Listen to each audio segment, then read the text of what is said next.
Architecture CodeX. If you want to see more, like, comment, share, and most importantly, subscribe.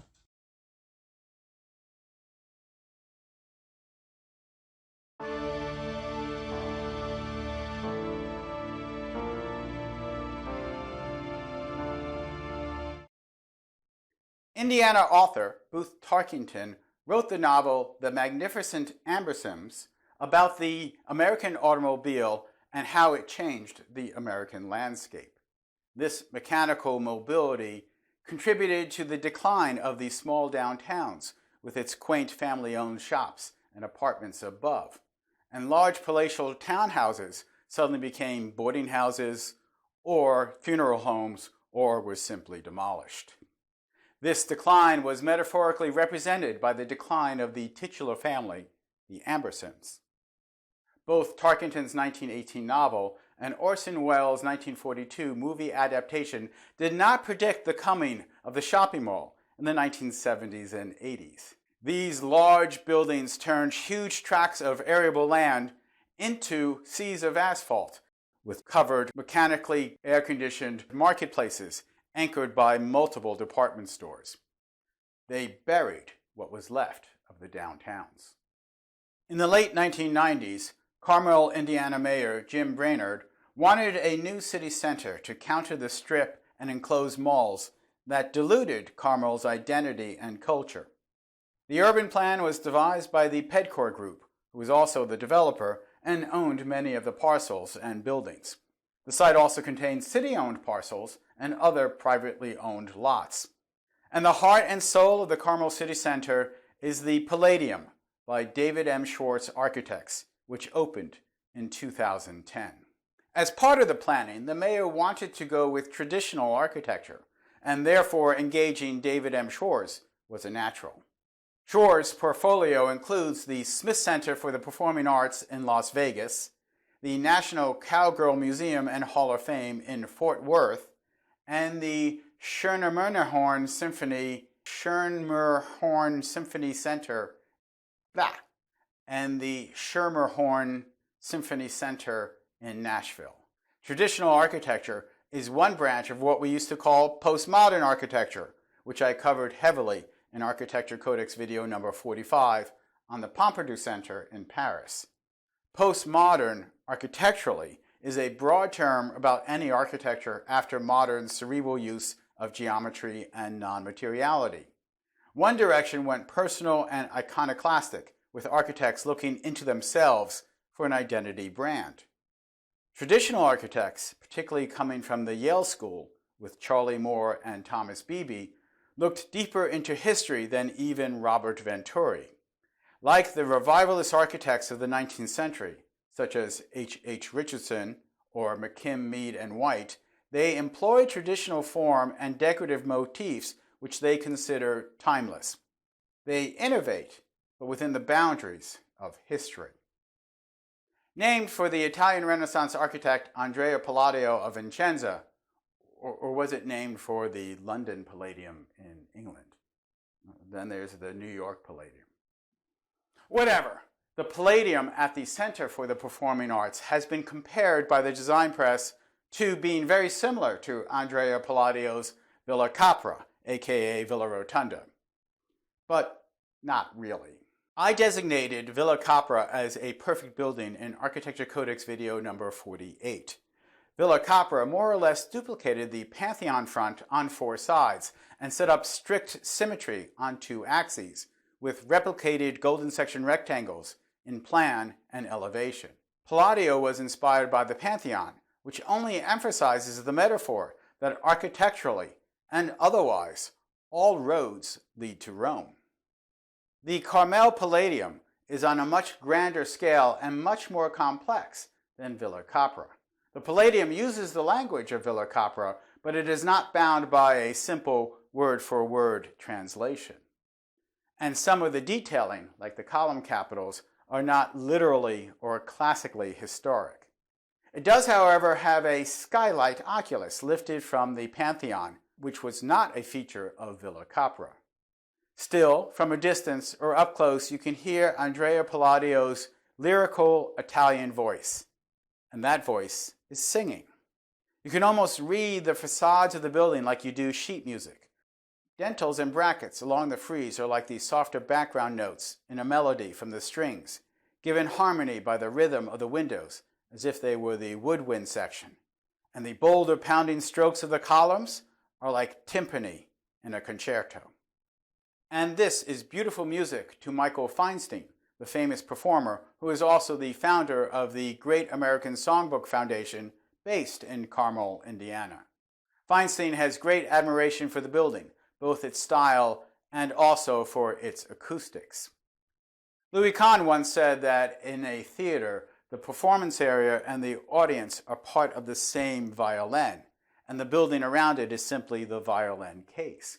But a beautiful case with a wobbly sounding violin would not be a successful building. So a performer giving a performing arts center a standing ovation is great praise indeed. While acoustics can be as simple as high school physics, the speed of sound is equal to 1,125 feet per second, the angle of incident is equal to the angle of reflectance, where the volume of the wave dissipates inversely with the square of the distance, etc., getting all that to work in the real world can be more difficult. You generally want hard reflective surfaces behind the performing area and above, so the sound is reflected back and down to the ears of the audience. You often want diffusive surfaces on the low sides and behind the audience, so you do not get a disruptive echo sent back to the audience.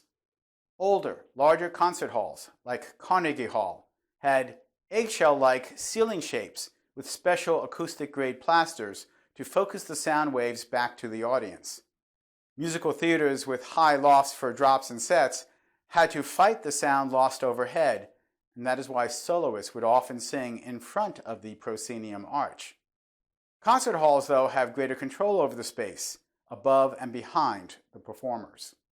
Yet each performance, whether it is a choir, a string quartet, a full orchestra, or a a cappella group doing doo-wop harmonies, requires a different acoustic recipe. Regardless then of the fixed architecture, tunability for a performing arts space is still necessary. But since electronic amplification, many theaters rely on sophisticated speaker systems rather than carefully designed architecture. Some of these sound systems even delay the electronic signal, traveling at the speed of light, to the rear of the speakers so they release their sound to synchronize with the slower, real sound waves emanating from the front of the room. The first step to designing good performance space acoustics, then, is the shape of the theater interior. This is summarized by the phrase shoebox, as that proportion, width, length, and height, is considered to be the ideal form for the dispersing of intelligible sound waves. And the Palladium is a shoebox, albeit with softer corners on the interior, which is set back from the building's skin. Like Frank Gehry's Fisher Performing Arts Center at Bard College, cited in Architecture Codex video number 11, the performance space is practically a different building from the facade. But at the Palladium, they are still stylistically consistent. The tunable acoustic design of the Palladium, created by Art Tech of New York City, uses glass panels of different thicknesses suspended from a wide space gantry frame itself hung from the ceiling and can be raised and lowered. The glass was a request by architect David Schwarz to keep the sense of space consistent regardless of the acoustic profile. Each glass panel is set at different angles to reflect the sound, allowing the real sound of the performer to reach the audience. These panels appear above both the concert platform and the orchestra seats. The walls behind the concert platform and the choir terrace are solid, but there are enough balconies that you do not get the traditional bandshell reflective surface effect from behind. Even with all the natural acoustics, there is an electronic speaker array on the left and right at the front, and I suppose most singers just don't belt out a song like they used to, and the softness of the second movement of a symphony might just be a little bit too piano for 21st century ears. As much as I like my rock music loud, I appreciate a musical experience unaided by electronic amplification. The gentle tones of a string quartet or the vocals of a trained singer coming directly to my ears is a real music experience that we, the listener, are able to glory in the actual art of the musician. Once again, when I got to my subject building, it was closed, as there was no scheduled indoor concert that evening. So I could not judge the acoustics for myself. On the other hand, I have only one good ear, so I'm better off trusting my Carmel friends who tell me that the acoustics are perfect. My arrival did coincide with the premiere of a laser video show projected onto the side of the Palladium building. So instead, I sat with those Carmel friends and enjoyed the show while sipping some Hoosier Cabernet. Thousands of locals joyfully gathered proudly, enjoying this public space. It is this center green that really makes this building and bit of urbanism particularly successful. The Carmel City Center was designed to recall the public squares in Europe's cities, which historically were walkable since they were built before the automobile. For comparison, we might as well start with Palladio's hometown, Vicenza, and Piazza de' Signore.